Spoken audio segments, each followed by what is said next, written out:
Hello and welcome to this edition of Tour Confidential on Golf.com. I'm Jessica Marksbury, joined today in our New York City studio by Golf.com's Alan Bastable and golf contributor Josh Sens via Skype.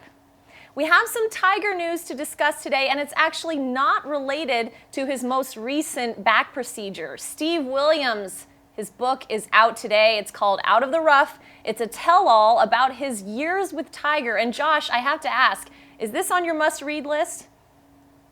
I got to get through The Martian first. Then I'll get right to Stevie's book. And just based on some of the excerpts, I mean, I'm all for a good gossipy tell-all, but you've probably heard that Williams likens having worked for Tiger as being in slavery. And when you start tossing around words like that, you quickly undermine your credibility. So I'm not sure if this is going to be a real substantive read, but it's certainly going to be sort of scandal-mongering for sure. What are your thoughts, Alan? Obviously, we had Hank Haney's book, The Big Miss, about 3 years ago. It seems like kind of a strange time lag for a follow-up from Steve Williams. Yeah, and I imagine that this book will not be as have quite as much substance as Haney's book did. We learned a lot from Haney's book, just a little bit getting inside Tiger's mind, how he built his swing, how he improved, what he did on and off the course. You get the sense, and again, we haven't read the book yet, so you don't want to pass too much judgment, but you get the sense this is going to be a little bit more vindictive. This is sort of Stevie getting his back at Tiger.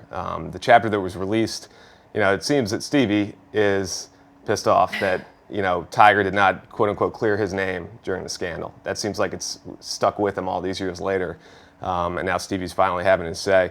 Michael Bamberger, a colleague of ours, did download the book this morning. I just read an email. He described it as, quote, vindictive and trite, that there really wasn't much in there. A couple of stories which he hadn't heard. One hilarious one which included Tiger waking up Steve Williams in the middle of the night one night, shaking him and saying, "Hey, Steve, I think you should propose to your girlfriend." And Steve's reaction is, "What? I'm getting marital advice from Tiger Woods." So people are going to read this book. People are going to buy this book. Whether it's an epic tome that belongs on your golf library bookshelf, probably not. Josh, the real Tiger has been such a mysterious figure for us as both the media and as fans watching him for a couple decades now. How reliable do you think Steve Williams' voice is, as a source on Tiger as a real person?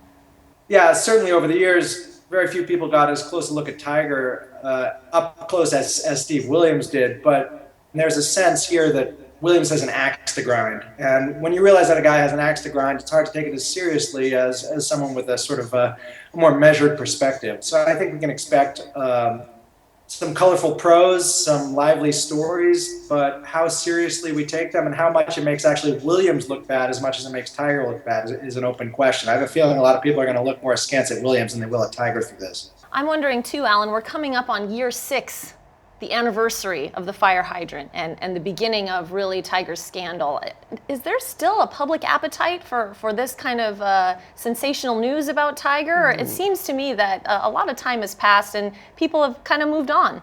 We live in America. There's always an appetite for this stuff. We're definitely a National Enquirer type culture. So I think, we'll be talking about this 20, 30 years from now if any new scandalous or salacious nuggets surface. It's going to become news to a degree. How about Adam Scott? Is he now worried that Stevie's going to, publish some tell-all about Adam Scott? I imagine his private life is a little quieter than Tiger's was, but it is interesting to know how does Adam Scott feel about this? Yeah, that's certainly a great point, Alan. And while we are not sure how the public reaction to Steve Williams' book will be, we know that Michael Bamberger has read it, and you can read his take on Golf.com. Josh and Alan, thank you so much for your time and insight, and thank you all for joining us here on Tour Confidential on Golf.com. We'll see you right back here next week.